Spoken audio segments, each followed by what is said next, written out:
Alright guys, welcome to my gaming room, also a theater and bar, and I'll be giving you guys a little tour of this room. This is pretty much where I hang out if I want to watch old movies, play video games. That's actually a little poker table there, so maybe we'll be playing poker with the guys, or hosting a UFC or a hockey game down here. This is kind of where we hang out and have some fun. So since it is a gaming room, I guess we will start at the PC setup. Now this is a custom PC that I built myself. It's a little dated at this point. I'm gonna have to apologize for the reflections. This is a thermal take case that is made out of solid glass, so very reflective. For any of you PC nerds, it's a 2080 Ti i9 8-core processor. I believe 32 gigs of RAM and water cooled. I just play games on 1440p, so the 2080 Ti is still more than enough for most games to run very high frame rate. And no, those aren't real guns. I work in film as a props builder. These are resin half casts that I make and paint myself, just for a little decoration. So yeah, don't worry, don't have guns all over the wall just sitting around. Not that that's a problem. I wish I could, but in Canada you can't, so that's the way it is. So yeah, that's a bit of the computer. Both monitors are Acer Predator monitors. One's 1440, one's 1080, that's just for secondary. And then I got a Samsung 4K TV mounted up above. For the audio setup for the computer, I have a Yamaha YSP soundbar. I actually picked that up on Marketplace for like 50 bucks. It was a great deal. And for the bass, I have a Paradigm Seismic 12 subwoofer. This thing can rattle your house. I'm not even kidding. It is a very powerful subwoofer, and I got this for essentially free on Marketplace. I really lucked out with that one. Now moving over to the left from the PC gaming setup, we got the bar. To be honest, I'm not much of a drinker. I do drink on the occasion for things like birthdays, New Year's Eve, Halloween and whatnot. But it's just good to have for entertainment down here. You know, if you have some friends over, if they drink or want to have a drink or something, got it all here. For decoration, I got some of these fake neon signs. They're LED. You can get them off Temu. And they're relatively cheap. I think they're like 30 bucks Canadian each. Now the bar actually has a running sink, which is great. Lots of storage for all the cups and whatnot for when you're entertaining. And large counter space. It's pretty wonderful. Now my sister made me these cool cups to go with the game theme. Quick Revive, Speed Cola, Double Tap, and Juggernog. If you play Call of Duty Zombies, you're familiar with all the perk colas. Also got these signs. That one's from Fallout. And some more video game stuff to go with the theme.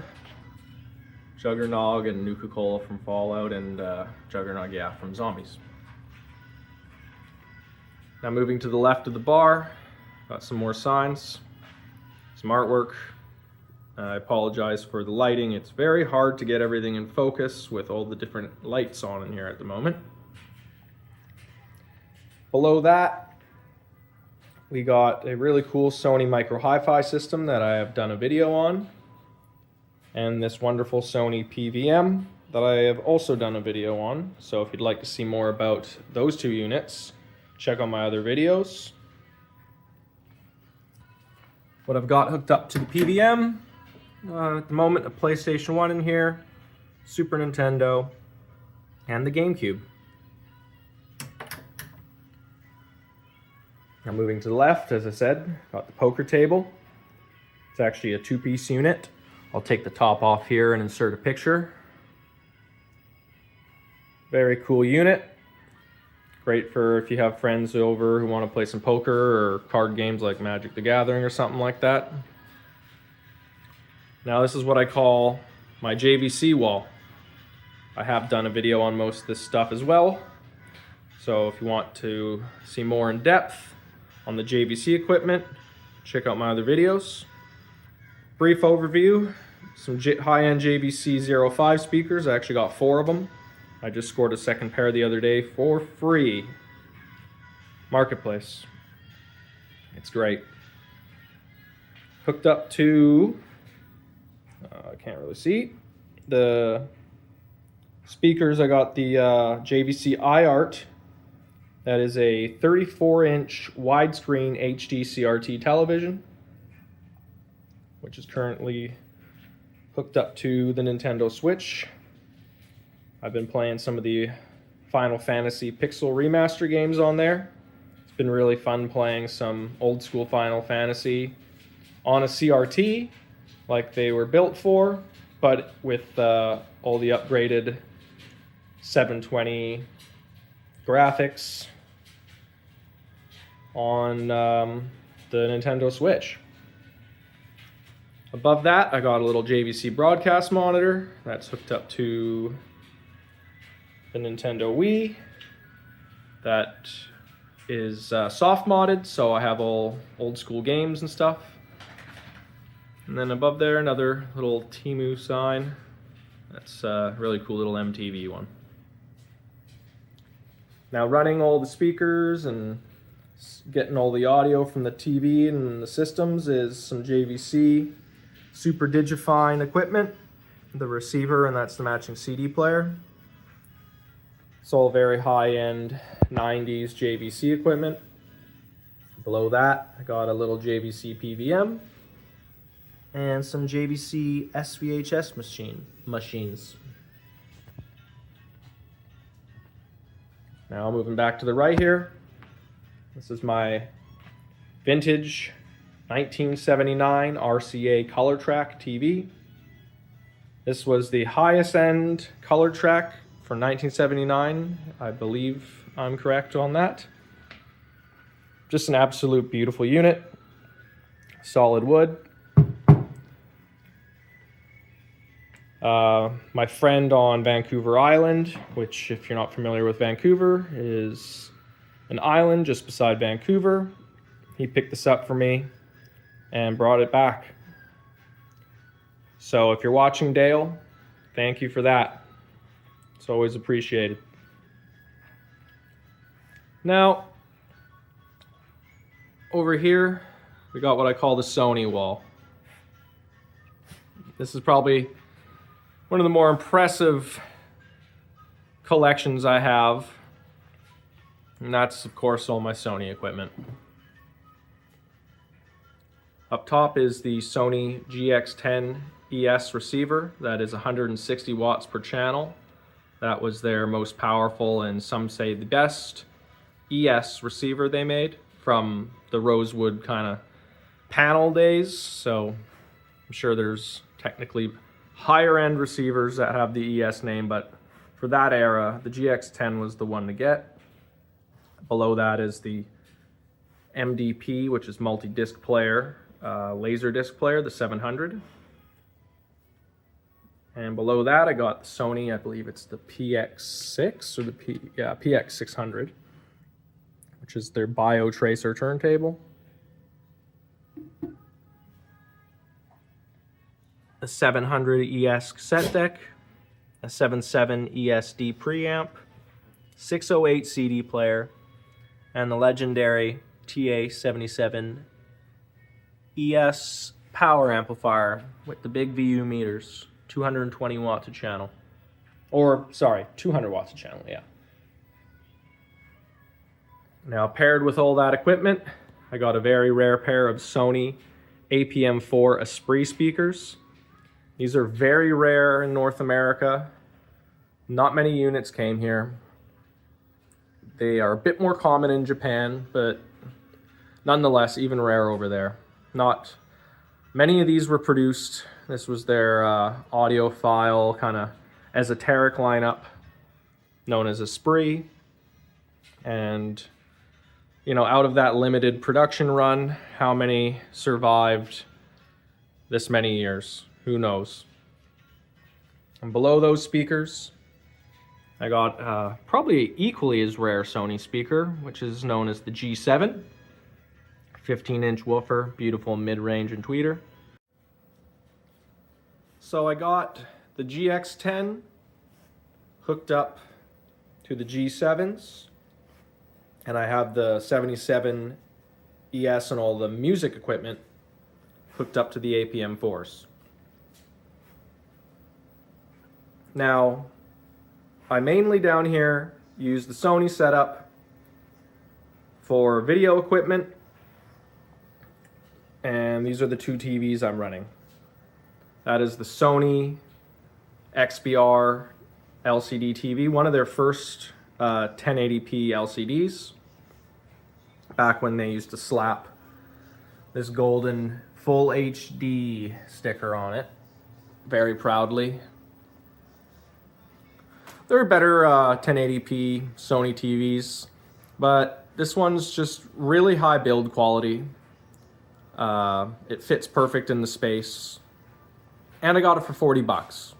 But best of all, the main reason I keep this in my setup is because of the amount and variety of hookups in the back. You can hook up something that's RF, component, composite, S-video, DVI, HDMI. You can pretty much hook up anything, all the way from the 1960s to stuff just made yesterday. It's great for that. Now below that, I have the XBR 4800, which is known to some as the best CRT ever made. I mean, that's all opinion, of course, and depending what you watch on it. And as I said, I've done an in-depth video on all my Trinitrons, so if you're wanting to know more about this TV, check that out. I basically use this TV mainly for watching DVDs, playing PlayStation 2, some PlayStation 3 sometimes. And then I use this guy for, I got Chromecast hooked up to it, and also the PlayStation 3 and PS4 Pro. And yeah, I know the PS4 Pro can do 4K. Why do you have it on a 1080p TV, you might be thinking?